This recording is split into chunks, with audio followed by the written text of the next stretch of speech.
Cette femme veut être présidente du Cameroun. Elle a 38 ans, elle est styliste, entrepreneur et maintenant, elle veut diriger le Cameroun. Qui est Bijou Omakanye, candidate à la présidentielle d'octobre 2025. Éclairage avec Axe Média. Bijou Omakanye a annoncé sa candidature dans une vidéo virale sur les réseaux sociaux. Je suis déterminée à travailler sans relâche pour bâtir un avenir meilleur. Je vous manifeste d'ores et déjà mon intention ferme et irrévocable de participer à l'élection présidentielle à venir. Les réactions ne se sont pas faites attendre. Sur Facebook, elle a déjà conquis le vote de plusieurs compatriotes.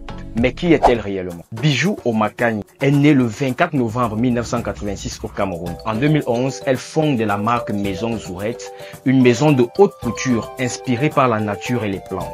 En 2013, elle ouvre une boutique à Paris et l'année suivante, elle présente une collection à la Fashion Week haute couture printemps-été 2014.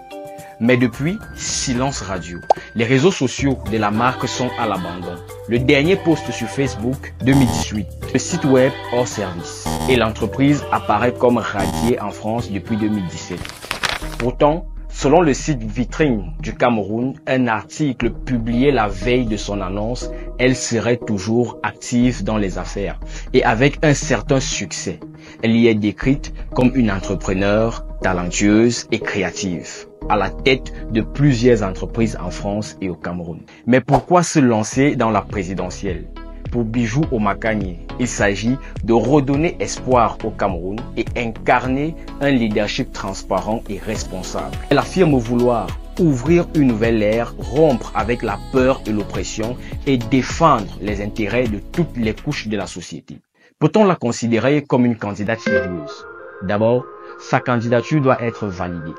Sans parti politique, un candidat indépendant doit obtenir le parrainage d'au moins 300 personnalités, réparties dans les 10 régions du pays.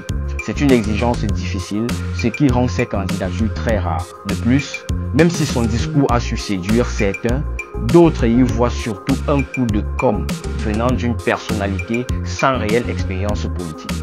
Alors selon toi, peut-elle rivaliser avec des figures comme Paul Biya, Maurice Kamto ou Cabral Libi? Dis-nous ça en commentaire et surtout abonne-toi pour ne rien rater de la présidentielle d'octobre 2025.